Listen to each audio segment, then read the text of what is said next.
Hello guys, ഇതാ നാട്ടിൽ നിന്ന് വീട്ടുകാർ കൊടുത്തയച്ച പെട്ടിയാണ്. സാധനങ്ങളാണ്. പ്രവാസികൾ അങ്ങോട്ട് വരുമ്പോൾ മാത്രമല്ല, ഇങ്ങോട്ട് ആരെങ്കിലും വരുന്നുണ്ടെങ്കിൽ ഇവിടെയുള്ളവർക്കും നാട്ടിലുള്ളവർ കൊടുത്തയക്കുമ്പോൾ ഒരു വല്ലാത്ത സന്തോഷമാണ്. കുഞ്ഞിപ്പാവ പെട്ടി ഇങ്ങനെ പൊളിച്ചുകൊണ്ടിരിക്കുകയാണ്. പല സാധനങ്ങളുമുണ്ട്. എന്തൊക്കെയാണ് സാധനങ്ങളെന്ന് നമുക്ക് നോക്കാം. എല്ലാവരും വളരെ ആകാംക്ഷപരിയായിട്ട് ചുറ്റും ഇരിക്കുകയാണ്. ഇതാ അച്ചാറുകൾ എടുക്കുന്നു.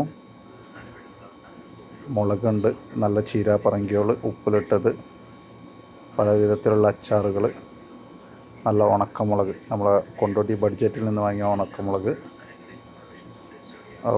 അവസാനം ടേസ്റ്റ് നോക്കി.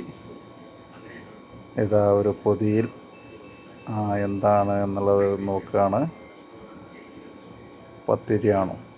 അല്ല, കരിയേപ്പിൻ്റെ ഇലയാണ്.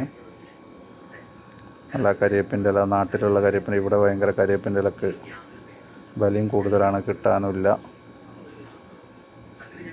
അപ്പോൾ അടുത്തത് പപ്പടം, നമ്മുടെ നാട്ടിലെ പപ്പടം എത്തിയിരിക്കുകയാണ്. മസാലപ്പൊടികൾ, നാട്ടിലെ ഡാൽഡ, നമ്മളിവിടെ ബിരിയാണിക്ക് ഉപയോഗിക്കാൻ ഡാൽഡ.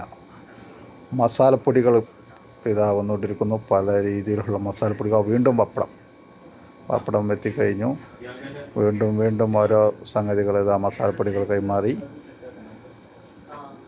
അവലാണതെടുത്തത്. ഇതാ അടുത്തത് പലഹാരങ്ങളാണെന്ന് തോന്നുന്നു. ഇപ്പോൾ പൊട്ടിച്ച് നോക്കുന്നുണ്ട്. പലഹാരമായിരിക്കാം. കണ്ടിട്ട് നമ്മുടെ പ്രിയ ബേക്കറിയിൽ നിന്ന് വാങ്ങിയ പലഹാരമാണെന്ന് തോന്നുന്നു.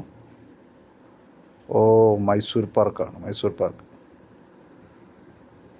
പലഹാരങ്ങൾ. ഇതൊക്കെ വളരെ സന്തോഷവും. മോനി വളരെ ഉത്സാഹത്തോടു കൂടി തിന്നുന്നുണ്ട്. സുബർമോനും കഴിക്കുന്നു. എല്ലാവരും നല്ല രീതിയിൽ മധുരം ആസ്വദിച്ച് കഴിക്കുകയാണ്. ബീഫാണ്. ബീഫ് 3 പൊതികളിലായിട്ട് കൊടുത്തയച്ചതാണ്. ഫ്രീസറിൽ വെച്ചിട്ട് തണുപ്പിച്ച് നല്ല രീതിയിൽ. ബീഫിന് വേണ്ടിയിട്ടാണ് പ്രവാസികൾ പൊതുവേ വെയിറ്റ് ചെയ്യാറ്. ബീഫും പത്തിരിയും, നാട്ടിൽ നിന്ന് വന്ന ബീഫും പത്തിരിയും ഇവിടെ കിട്ടാഞ്ഞിട്ടല്ല, പക്ഷെ നാട്ടിൽ നിന്ന് വരുമ്പോൾ പ്രത്യേക വൈബാണല്ലോ. എല്ലാവരും വളരെ സന്തോഷത്തിലാണ്. എല്ലാവർക്കും ഹായ് പറഞ്ഞുകൊണ്ട് നമ്മൾ ഈ വീഡിയോ ഇവിടെ അവസാനിപ്പിക്കുന്നു.